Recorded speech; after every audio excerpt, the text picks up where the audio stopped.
ኣብ ኩለን ኮሌጃት ሃገርና ዝመሃሩ ተማሃሮ ኣብ መወዳእታ ወይ ድማ ኣብ መዛዘም ትምህርቶም ዘቕርብዎ መጽናዕታዊ ጽሑፍ ኣሎ ወይ ድማ ሲኒየር ቴሲስ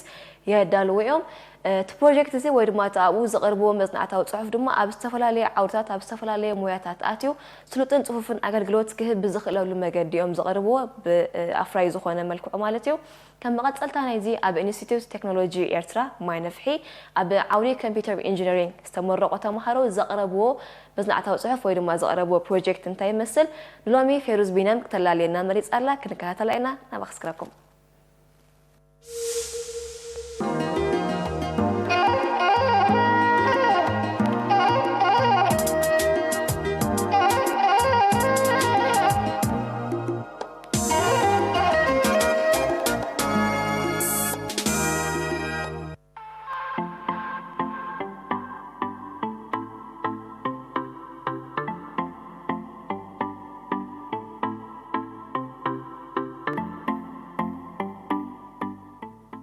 أبيلا مانيل فانيل تخل مريم ميرون محرت أب كم أون سيم هايلة بعود كمبيوتر إنجينيرينج تمرتهم زازيمهم نقم الرئوس تبيزلهم من أسياتهم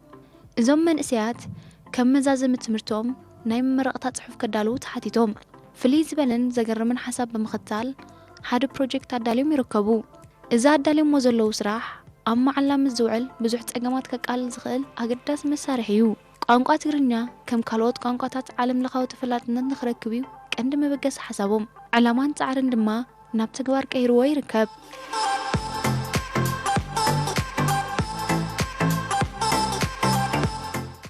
ኮሌጅ ማይ ነፍሒ ንመበገስ ዝኸውን ዝተፈላለዩ ነጥብታት ብምቕራብ እዩ ንተምሃሮ ዝደለዮ ፕሮጀክት መሪፆም ንኸቕርቡ ዕድል ዝኸፈተሎም ኩሎም ዝቐርቡ ሓሳባት ምስ ናቹራል ላንጉዌጅ ፕሮሰሲንግ ማለት أما مسرح تفترة قانقة زرهابي نيرو اتزغرب حساب بحفشة نقانقة تقرنيا نفلات زعلمة أقاب بمتقام زكايد مسرحيو قال كاب تستوها بحسابات دما كاب دمت نابتحف مغيرن كاب تحف نابدمت غيركا زغون ابليكيشن من مسرحيو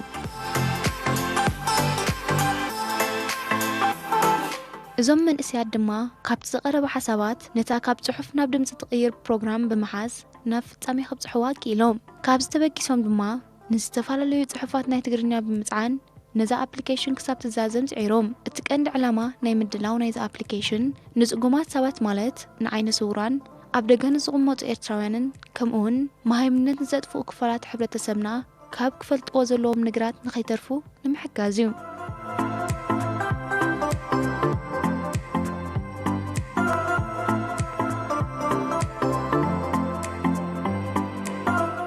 أبزي كزي artificial intelligence أب استفعلوا مدباتن معبلتاتن بتعو خمزلو زفلاتيو إذن يزوم من سيات حسب دما أب artificial intelligence تمرو كسيو إذ مالت نأسرار حاوي ونا كايدان يدك سبات بكمبيوترو من قد مقلاتيو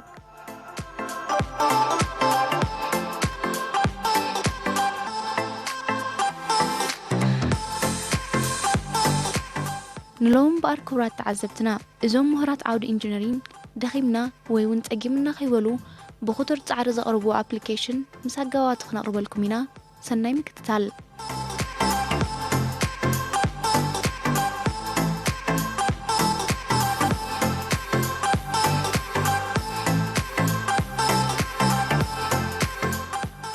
اتهم زقربو حسابات حادة علما كوانت هاللوم كم نابز فيلم نتبتات جنا لوم اتزم ساسلوم علامة نقانق أتقرنيا خم بقاس حساب بمقبار أفلوت أنت فلات أنت نتقانق مع بايز فيديو امتخونه زم من أسياس زمرت أونت بي كابتكال حسابات كبد زهبو نقرا لو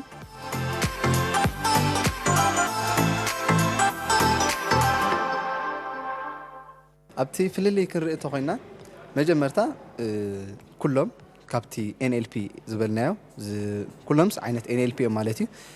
سلمتها ترايلنا حدا قانقا مستي كمبيوتر تحز ركب زلو زقبر نجر تي NLP زبالي حجي كلهم NLP ام جن اتفل اللي توسي ارتواهيل زلو optical character recognition زبال كوينو نسو كابز خونا سئلي ناب editable text ويكاني ناب كوبوخت جبرو تخيل تدمسو تخيل ناب دسا خمزي بورد تتصحفه عينت ناو كغيرو زخيل سرح يوتي OCR زبال مالتي اتي speech to text زبال كاني ناتنا انصار مالتي نتي تزارب كان سخاس ناب صحف كيرالكا مالتي زناتنا خاني نتي ذهب كيا صحف بزربا ወይ ከዓ ብድምፂ ከተውፅኦን ከላይ ሕጂ ካብዚ ኩሉ ግዜ እቲ ናትና ክብድ ዝብል ዝገብሮ እቲ ካልእ እቲ ትህቦ ዓይነት ዳታ ብዙሕ ክንትከቢድ ኣይኮነን ንምንታይ ዝተፈላለየ ሪሶርስ ክትጥቀም ትኽእል ኢኻ ንኣብነት ኣብ ስፒች ቱ ቴክስት ብዙሓት ሰባት ዘንበብዎ ድምፂ ክትሰምዕ ትኽእል እያ ቀሊል ነገር እዩ ብናትና ግን ሲንግል ስፒከር ክትገብር ኣለካ እዚ ማለት ከዓኒ እቲ ሪከርድ ዝገብር ወይ እቲ ዝመልእ ሰብ ሓደ ክኾን ኣሎ ብናይ ሓደ ድምፂ ተምሂርካያ ኣብ ሕፅር ዝበለ ግዜ ፅቡቕ ዝኾነ ሪዛልት ትበካ ትኽእል እዚ ሕጂ ቁርብ ክብድ ዝብል ይገብሮ ማለት እዩ ነዚ ይመስል ትፍልልያት ሰላም ሰላም ኣብ ኩሉ ኮሮና ዓለም ትርከቡ ተሓዘንቲ ነዚ ስራሕ ኣብ ክውነት ንኸብፅሑ ዝተፈላለዩ ዳታ ይጥቀሙ ምንባሮም እዮም ዝሕብሩ ክልተ ኣገባባት ተጠቂሞም ማለት ናይ ጽሑፍን ናይ ድምፅን ክሳብ 130 ዝበፅሕ ጠባያት ብምጥቃም ነቲ ዝተፈላለዩ ጽሑፋት ብልክዕ ናቱ ኣደማምፃ ከትሕዙ ፈቲኖም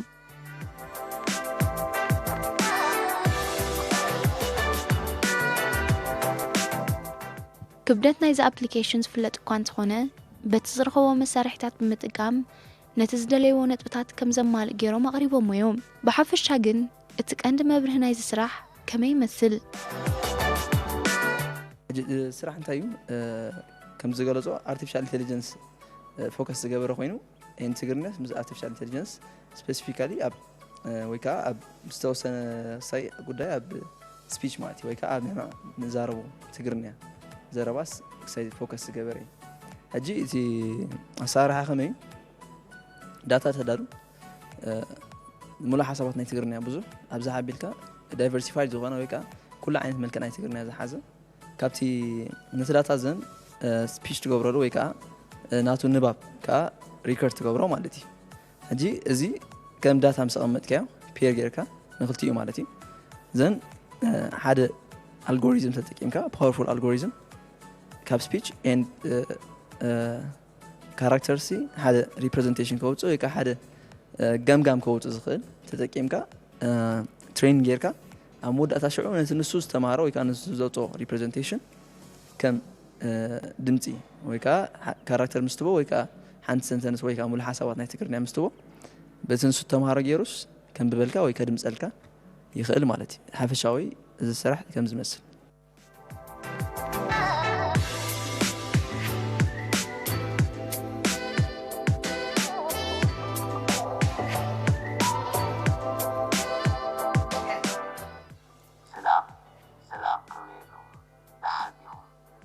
እንተኾነ ግን ነዚ ዝተበገሰ ሓሳብ ናብ ክውንነት ንኽበፅሕ ክግበሩ ዘለዎም ፃዕርታት ኣለዉ በዚ እውን እቲ ዳታ ብክልተ መንገድታት እዮም ኣዳልዩሞ ካብ ጋዜጣ ሓዳስ ኤርትራ ኣስታት 80,000 ዘይተፃረዩ ሙሉኣት ሓሳባት ብምእካብ ኣብ 10 ዝተፈላለዩ ዓውድታት ብምርካስን ኣዳልዩሞ እንተኾነ እቲ ስራሕ ብድሆታት ነይርዎ እዩ ካብዚ ካብ ንሱ ከፍ ዓውዲ 1500 ተፃሪ ንምምላእ ድልው ኮይኑ ምስ ድሉ ምስኮነ ኣብ ስቱዲዮ ኣቲና ክንመልኦ ግድነት ነይሩ በዚ ጋጣሚ እዚ ኣብ ስቱዲዮ ንምምላእ ሓገዘና ስቱዲዮ ማንሴም ብርሃና ንመስግኖ እንደሊ ከምኡ እውን ኣንባቢ ኢሳያስ ሃብተ ኢሳያስ እንዳንበበ ኣብ ስቱዲዮ ነተን ዶሜንስ 1500 ካብ ሓንቲ ጠቕላላ ከባቢ 15,000 ተዳሊ ማለት እዚ ሕጂ ሓደ መንገዲ ማለት ተኻላይ መንገዲ ከኣኒ ካብ ኣቐዲሙ ተዳልዩ ዝነበረ መጽሓፍቲ ከም በዓል ባቢሎን እስክርና ጣልያን ገለ ድብላ መጽሓፍቲ ነይረን ከባቢ 7 መጽሓፍቲ ንዓን ኣቐዲሙ ተመልኡ ስለዘሎ ብፅሑፍ ከነዳልዎ ትናቶ ኤዲተብል ፎርም ክረኽቦ ስለዘይከኣልና መብዛሕትኡ መጽሓፍቲ ቅድም ተጻሕፈ እዩ በዓል መምህር ኣለም ሰገድ ናይ ቅድም ተጻሕፈ እዚ ክረኽቦ ስለዘይከኣልና ክጽሓፍ ነይርዎ ሕጂ ኮፒራይት ብዘይትንክፍ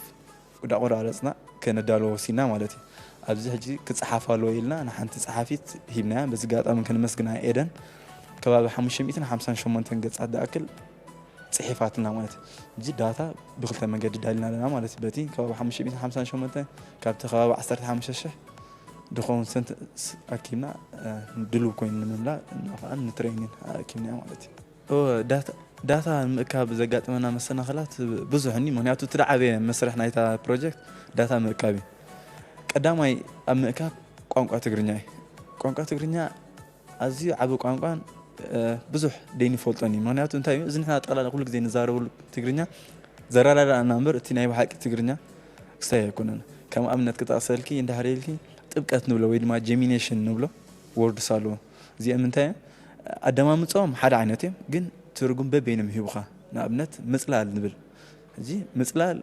ካብ ፀሓይ ምፅላል ክኸውን ይኽእል ወይ ምፅላል ከዓ ክኸውን ይኽእል ሕጂ ኣፀሓፉ ሓደ ዓይነት እዩ ኣብቲ ደማምፃ ግን በበይኖም ሕጂ ነቲ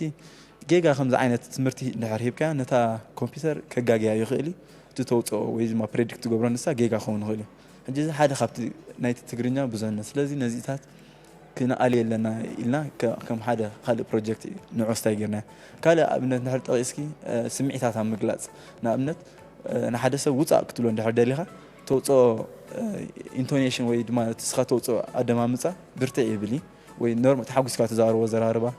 ወይ ሓሪቕካ ትዛረቦ ይፈላለዩ ስለዚ ስምዒታሲ ክፈላለ ግድን ሕጂ ኣብቲ ናበባ ፍልልይ ከይገብር ካልእ ናይ ትግርኛ ብርቱዕነት ነይርዎ ማለት እዩ ሕጂ ብዛዕባ ትግርኛ ካልእ ኣዝዩ መፅናዕቲ ከድልዮ እዩ ድብል መፅሓፍቲ በዚ ጋጣሚ ዶክተር የማን መፅሓፍቲ ናትና ነይሩ ክንመስግኖ እንደሊ መፅሓፍቲ ናይ ትግርኛ ሂብና ካብኡ ናይ ትግርኛ ካልእ ፕሮጀክት ኮይንና ማለት እዚ ሕጂ ሓደ ካብቲ ውሳይ ዝገብሮ እዩ ካልእ እንታይ ነይሩ ኣብቲ ናይ ትግርኛ ኣብ ስቱድዮ ኣትኻ ድምላእ ማለት እዩ ጌጋታት የጋጥም ንኣብነት እቲ ኣንባቢ እንዳንበበ ከሎ ኣብ መንጎ ጌጋ ከጋጥም ይኽእል እዩ ንዕኡ ጠጠው ኣቢልካ ከም ብሓድሽ ምምላእ ናይ ግዜ ምኽሳር እዩ ሕጂ ከምኡ ስለ ዝኾነ እንታይ ኢልና እቲ ጌጋታት ከም ዘለዎ ይመላእ እሞ ዳሕራይ በብሓደ እንዳሰማዕና ክንቆራርፆ ድብል ኣብ ስምምዕ በፂሕና ክቆራረፅ ከዓ ወሲና ማለት እዩ ሕጂ ኣብ መንጎ ጌጋ ዋላ እንተኣትዩ ወይ ናይ ሰዓል ወይ ዝኾነ ክትቆራርፆ ግዜ ይወስድ 15,000 ሙሉኣት ሓሳባት በብሓደ እንዳረእኻ ክሰክት ገብሮም ኣዝዩ ከቢድ ይገብሮ ማለት እዩ ካልእ እንድሕር መፂኺ ኣብ ቁጠባዊ ሸነኽ ማለት እዩ ቁጠባዊ ሸነኽ እውን ካልእ ናይዚ ዳታ እንድሕር እንዳወሰኽካ እንድሕር ኬድካ ምስኡ ከዓኒ ንፁርነት ናይቲ ሳ ፕሬዲክት ትገብሮ እውን እንዳወሰኺ እዩ ዝመፅእ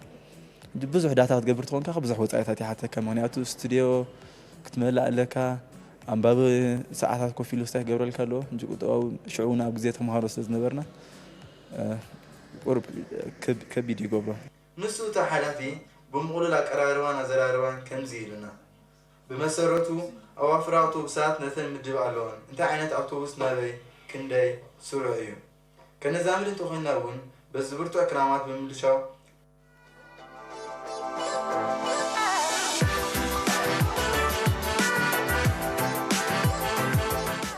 በቲ ክግለጽ ዝጸንሐ መንገዲ ነቲ ዘልዮም ዳታ ብምእካብ ጽሑፋት ከዳልዉ ክኢሎም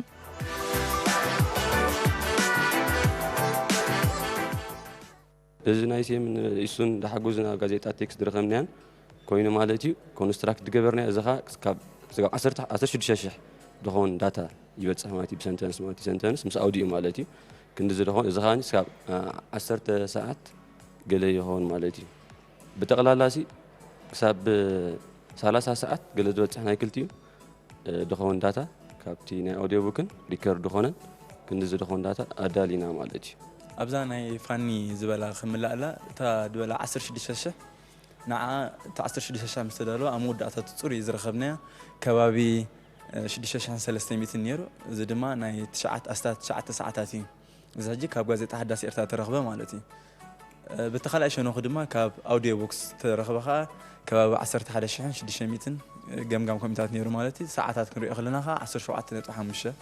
ሰዓታት ነይሩ ብጠቕላላ ክንሪኦ ከለና ከባቢ 26.5 ሰዓታት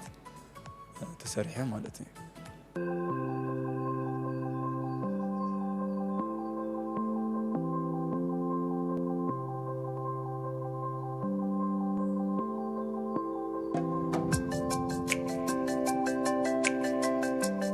ነቲ ብዝሒ ዝደልዮ ዳታ ምስ ኣከቡን ንኹሉ ብምጥርናፍ ናብቲ መበገስ መደወማ ኣተኪሮም ኣርቲፊሻል ኢንተሊጀንስ ብምጥቃም ነቲ ዝተኣከበ ቃላት ናብ ድምፂ ንምቕያር ዝሓለፈዎ መስርሕ ነይሩ ነቲ ቅድሚ ፋሲካ ዘሎ 3 መዓልታት ዘጠቓልል ያታዊ በዓል መጀመርታ ከምቲ ዝተባህለ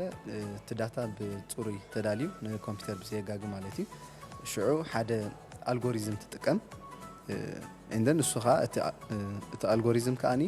ካብኡ ካብቲ ዝሃብካዮ ዳታ ሓደ ርድኢት ወይ ከዓ ሓደ ፓተርን ኣውፅኡ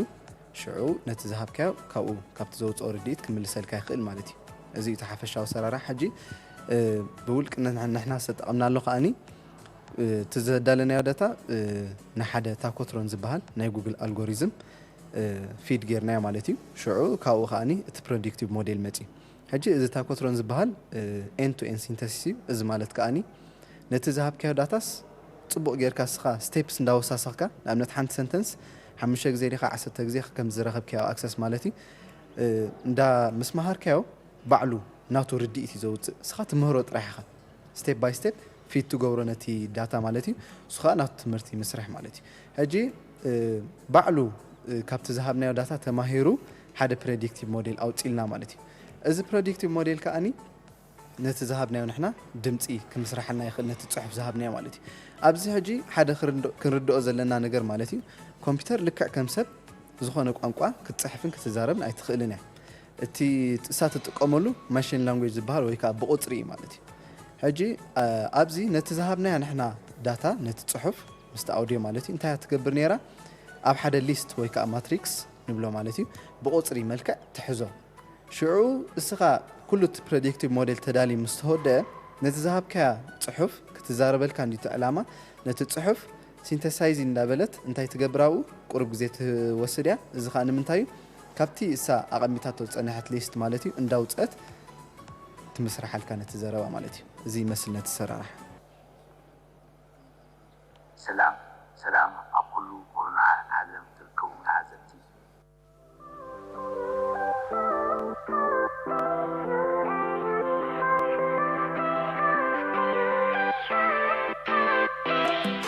ድሕሪ ዝመጽእ ስልጠና እዩ ናይ ኮምፒውተር ናይ መምሃርን ምስትምሃርን ኣገባቢ ድማ ዘጠቓልል ነቲ ዝኣከቦ ጽሑፍን ድምፅን ምስ ኣርቲፊሻል ኢንተሊጀንስ ብምውሃድ ናይ ምስትምሃር መደቦም ፈለሙ እዚ ድማ ወላኳ ከም ናይ ምእካብ ዳታ ብዙሕ ግዜ ኣይውሰድ ብዙሕ ዝጠልቦም ቀረባት ስለ ዝነበረ ክብደት ነይርዎ እዩ ማለት ዓይነት ኮምፒውተርን ኢንተርነትን በዚ ድማ ነዚ ዕድል ንዝኸፈተሎም ኮሌጅ ማይ ነፍሒ ምስጋኖም የቕርቡ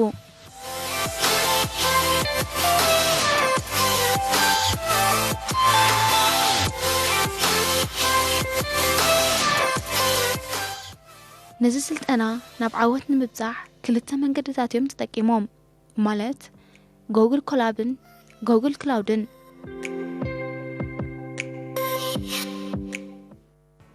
ኦኬ እንጂ ብዛዕባ ጉግል ኮላብ ማለት ሲ ኮምፒውተር ላቦራቶሪ ማለት እንጂ ኦንላይን እቲ ጉግል ንኣኻስ ናይ ኮምፒውተር ላብ ፕሮቫይድ ገበልካሎ ማለት እዩ ሕጂ እቲ ክትቆመል ትኽእል ኢንተርኔት ጥራይ ሃሉካ ጂሜል ኣካውንት ኣለካ ክትቆመል ትኽእል ሽግር የብሉን ማለት እዩ ሕጂ እቲ ሪሶርስ ዘቕርቡልካ ኣብቲ ፍሪ ክስታይ ክሳብ 25 ጂቢ ራም and primitive TPU standard processor ዝበሃሉ እሱ ይቕርቡልካ ማለት እዩ ኣብ ሰብስክሪፕሽን ካ ናብ 35 ሬዝ ገይሮም and internal storage ናትካ ሬዝ ገይሮም ከም ይቕርቡልካ ማለት እዩ እዚ ብዛዕባ ኮላብ ሓፈሻው ዝመስል ብዛዕባ ጉግል ክላውድ ክንዛረብ ከለና ኣብ ጉግል ክላውድ ብዙሕ ኤክሳይዝ ኣሎ በቃ ከምዚ ንዓኻ ማለት ኢንፍራስትራክቸር ዴይሊ ከም ኮሎ ማለት ሲ መግዛእ ዴይሊ ካን ሕር ኮይኑ ኢንተርኔት ኣክሰስ ጌርካስ ኣብኡ ፔፐር ዩዝ ናኸፈልካ كم كل عنا خفلك خصها تقبر تغيرها مالتي هجي أبتي كلاود انتاي فري تيرال زبوخار مجمع تاري سير مسكرك $300 بوخار مالتي جهنا سلي ده أهلنا $300 كلتا أكاونت تكيمنا $600 ناس تكيمنا مالتي هجي تستخدمنا ريسورس هاب جوجل كلاود كا كومبيوتر انجنز بحال كوينو فيرتشوال ماشين نات تكيمنا هاي اوبونتو فيرتشوال ماشين غيركا تريننج ناس كا أو تكايرو هجي صبونا غير خاب كولاب انتاي فعلا كولاب اونلاين تكون لك اول غزي اب كسايغن ديتاتش تقبر تقريا انا بزو خوينا ابز مرا خوينا نهر هانساب تريننج مجمركم ديتاتش غير هابتا ناتي فيرتشوال ميشن نا اخيت فاخو دارسومن مسيخا اكسس غبر خيل سرحه تقصل سامالتي እንጂ ኦንላይንስ ከምዛ አይነት አክሰስ አለና ማለት ያው ጉግል ክላውድ እና ጉግል ክላውድ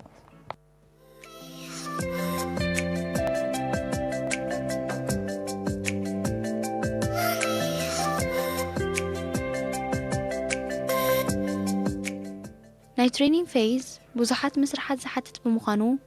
ብኸመይ መንገዲ ናይ መወዳእታ ንድፊ ከዳልዎ ክኢሎም ምኾኑ ኦኬ መጀመርታ ኣብ ኩሉ ግዜ ዳታ ከተዳሉ ከለኻ ሓደ ኩሉ ሰብ ክፈልጦ ዘሎ ወይ ከዓ ቀዲምካ ክትገብሮን ክትጥንቀቆን ዘለካ ቀንዲ ነገር ማለት እዩ ኮምፒውተር ካብቲ ዝሃብካያ ትምሃር ናታ ዝኾነ ኣተሓሳስባ የብላ ማለት እዩ ካብቲ ዝሃብካያ ስለትምሃር ከኣኒ ብጣዕሚ ክትባ ክትምህራ ከለኻ ትጥቀመሉ ዳታ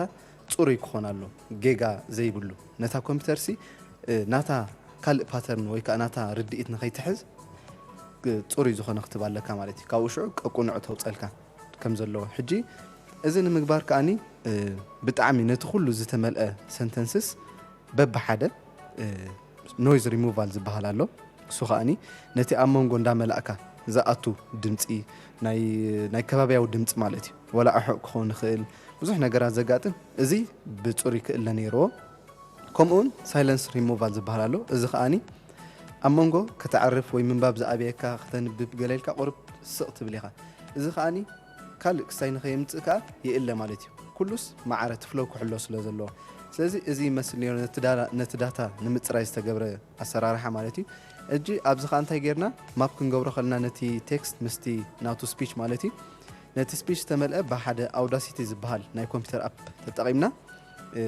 ሌብል ንገብሮ ነርና እዚ ማለት ከዓኒ ኣብ ሓንቲ ሰንተንስ ክትውዳእ ከላ ኣብኣ ናታ ናምበር ሂብካ ሌብል ትገብሮ ሽዑ በተን ሌብል ዝገበርካን ከዓ ተቆራርፀን ማለት እዩ ሰንተንስ ባይ ሰንተንስ ተቆራሪፁ ምስቲ ናቱ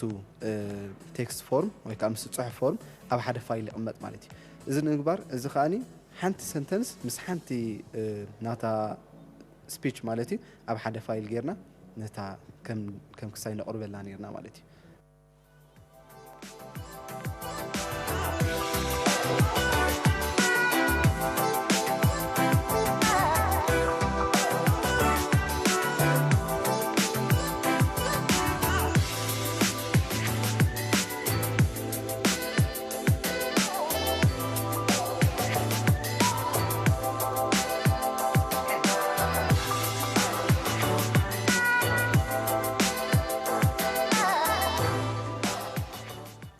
ብውልቀ ሰባት እዚ ስራሕ ንኽቐርብ ዝነበረ ፀገማት ቀሊል ኣይኮነን ብተወሳኺ እውን ነዚ ዝቐረበ ስራሕ ኣብ መፈፀምታ ንኽበፅሕ ነቲ ናይ ኢንተርነት ኣጠቓቕማ ብኸመይ ይቆፃፀርዎ ነይሮም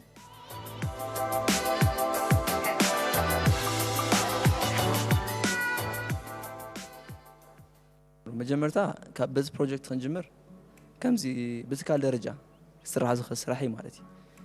እዩ ኣብ ትግርኛ ክንሰርሕ ኣለና ኣብ ትግርኛ ቅድሚ ሕጂ ከም ስራሕ ኣይተሰርሐን ኢልና ስለዚ ሓሰብና ኢና ክሳይ ጌርና ማለት እዩ ከምዚ ክንሰርሕ ከለና ከዓ ናይ ግድን ብዙሓት ሰባት ፀሊና ኢና ማለት እዩ መጀመርታ ስድራና ብዝገበርናዮ ወፃኢታት ብዘይ ፀገም ብዘይ ሞራል ምጉዳልሲ ኣብ ጎንና ነይሮም ማለት እዩ ንባዕላ ትሬኒንግ ፌዝ ኣብቲ መጀመርታ ኤክስፐሪመንት ክንሰርሕ ከለና ትሬኒንግ ቀትርን ለይቲና ክንሰርሕ ነርና ማለት እዩ ቀትሪ ንሕና ብዚ ክንሰርሖ ከለና ኣማይንፊ ለይትባ ቀትሪ ከዓ ኣብ ዱባይ ነይሩ ዓርክና يغطروا نير ترينينج مالتي أبتخالي إكسبيرمنت وينكم جي أبتنا جوجل كلاود أكسس تقبلن كلها بقليلو أكسس تقبلنها نتفري تريال كوقا بيلين أكاونت ناتكا ريجستر يركا قدها سيتقبل مالتي أبزخا جا أبتنا يدو بايز حاجة زنا إنه محاجوس قبل بخمس كنا دلي even نتناتنا environment ستنقبل كا لابتوب بروفايد قبلت لنا بيسابي تخلى مريم كا أبتنا إكستاي أبتنا كلاود كا ናይ ቢሊን ኣካውንት ሬጅስተር ምግባር ገለ ብዘይ ፀገም ናቱ ባንክ ኣካውንት ኣክሰስ ክህልወና ገለ ዝሓገዘና ዓርከይ ኣብ ኣሜሪካ ዝቕመጥ ሄኖክ ኣርኣያ ካብ ልቢ ከመስግኖ ደሊ ማለት እዩ ንብዙሓት ሰባት ኢና ፀሊና ኣብቲ ንሕና ዝገበርናዮ ስፔሲፊካሊ ዝገበርናዮ ፀዓትታት ኣለኖ ብክብደት ናይ ስራሕ ካስ ንብዙሓት ሰባት ኣሸጊሩ እዩ ማለት እዩ ኢቨን ሓንሳብሲ ምዝ ናይ ኮቪድ ሬስትሪክሽን ትራንስፖርቴሽን ንስእለሉ ነይሩ ንማይነፊ أت مجمرت عادات أخذلنا كلنا ترانسبورتيشن أي لبرة كم غين في ناس مرة بسايكلنا أنا مرة لسنيرنا يوم ولا حد جيب زخرنتون حنسا كوم نجورلو جزيات نيري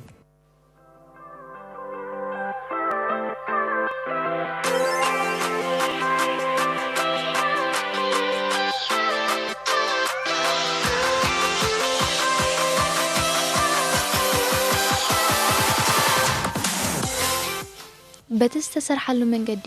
ኣብ መደምደምታ ምስ በጽሑ ዝወሰድዎ ገምጋም ከመይ ይመስል ማዕሪኡን ናቶም ትጽቢትን ክውንነትን ከመይ ጸኒሕዎም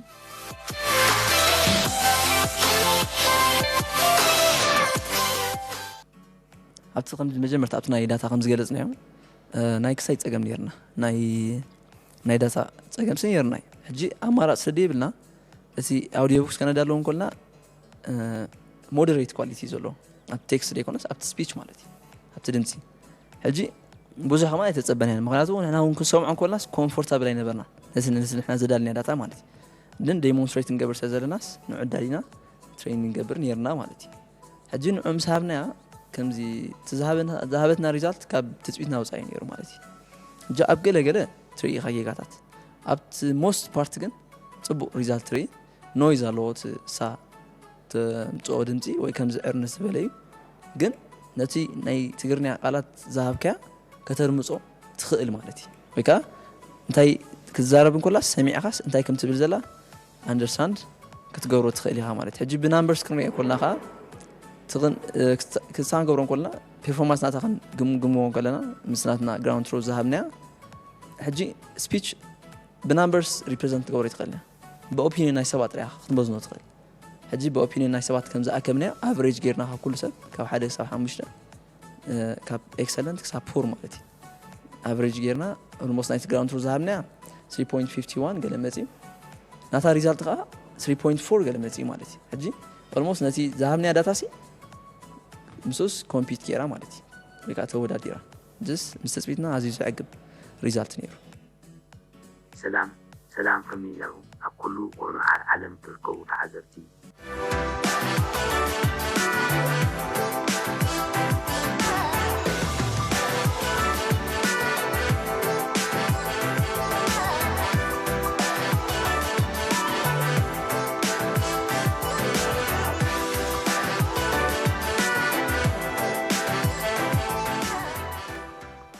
ኣብ መወዳእታ ኣንፈት ናይ መጻ መደቦም ከመይ ከም ዝመስል ኢና ተወኪስናዮም እቲ ናይ መጀመርታ ዓላማ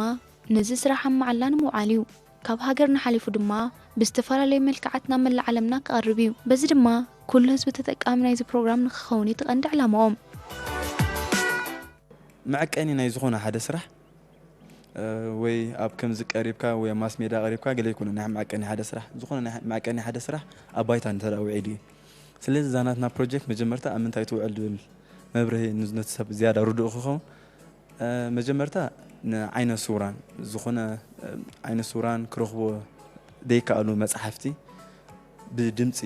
እንዳንበበት ክትቦም ትኽእል ማለት እዩ ስለዚ ዓይነ ሱራን ተጠቀምቲ ናይዛ ስራሕ እዚኣ ክኾኑ ይኽእሉ እዮም ካልእ ከም ተወሳኺ ኣብ ደገ ድቕመጡ ኤርትራውያን መብዛሕትኡ ግዜ እንታይ ደጋጥሞም ደቆም ካብ ባህልን ቋንቋን ናይዛ ብፍላይ ምስ ትግርኛ ተኣሳሰር የፀግሞም እዩ ስለዚ ናይ ነፍሲ ወከፍ ቃላት ምስ ኣደማምፅኦም ብመስርሕ እዚኣ ኣብ መዓላ እንድሕር በቂዓ ክጥቀሙላ ይኽእሉ እዮም ከም ተወሳኺ ኣብ መዓርፎ ነፈርቲ ኤርፖርት ንገያሾ ኣብ ዳሽቦርድ ውሃብ ወይ ብድምፂ ድውሃብ ኣሎ እዚ ብቋንቋ እንግሊሽ እዩ ደሎ ናብ ቋንቋ ትግርኛ ክየር ይኽእል እቲ ዝንበብ ብምሉእ ናይ ቴክስት ናብ ስፒች ብትግርኛ ክኾን ይኽእል እዩ ካልእ ከም ተወሳኺ ኣብ ናይ ሕክምናዊ መዳይ ኣብ ሕክምናዊ መዳይ ንኣብነት ቴርሞሜተር መዐቀኒ ምስ ኣንበበትልካ እቲ መዐቀኒ ብቋንቋ ትግርኛ ብፍላይ ነዞም ዓበይቲ ከተንብበሎም ከም ትኽእል ኣብ ካልእ ቋንቋ ድሮ ኣብ መዓላ ውዒሊ በቲ ቋንቋ ትግርኛ ከዓ ደይውዕሉሉ ኣብነት የለን ስለዚ ኣብ ከም መጠቕለሊ እንታይ ክብለሊ ዝኾነ ናይ ሓደ ስራሕ መዐቀኒ ኣብ መዓላ እንተውዒሉ እዩ ስለዚ ዝምልከቶም ኣካላት ወይ ዝኾነ ኣብ መዓላ ንክትውዕል ከምዚ ሜሮን ዝገለፆ ብኢንተርፕራይዝ ዋይስ ኣብ መዓላ ክትውዕል ይላዎ ማለት በዝጋብ ኣብዚኣ ክምላኣሉ ማለት እዩ ናቤል ሕጂ ከምዚ ዝበሉ ኣቤል እንዲ ሕጂ ካልእ ኸ እንታይ ኣሎ ናይ ኮምፒውተር ስራሓት እንተዳ ምቻሎ ሰሪሕኻስ ቀጥፍካ ተዳ ሳይት ጌርካ ከምዚ ተዳ ዘርጊሕካ ወይ ተዳ ተጠቒምካሉ ኣውት ኦፍ ዴት ናይ ምዃን ትኽእሉ ኣለዎ ማለት እዩ ሕጂ ኩሉ ሻዕ ግዜ ትወስድ የብልካ ሕጂ ኸዓኒ እንተዳ ናና ወላ ነዚ ስራሕ ሰሪሕናሲ በዚ ስራሕ ጥራይ ይኾንካን ክሳሕ ትገብር ኣለካ ናይ ግን ኣብዴት ክኾን ኣለካ ካልእ ስራሕ እውን ክስራሕ ትከዳ ኣለካ ገለ መለ ሕጂ ሜቢ ካልእ ስራሕ ንሰርሕ ተስፋ ንገብር ከምኡውን እዛ ስራሕ እዚኣ ኸዓኒ ኣብ ዝሓፀረ እዋን ዝኾነ ዓቕምታት ረኺብና ማለት እዩ ኣብ ዝሓፀረ እዋን ክንሰርሓ ማለት ድሌት ኣለና ማለት እዩ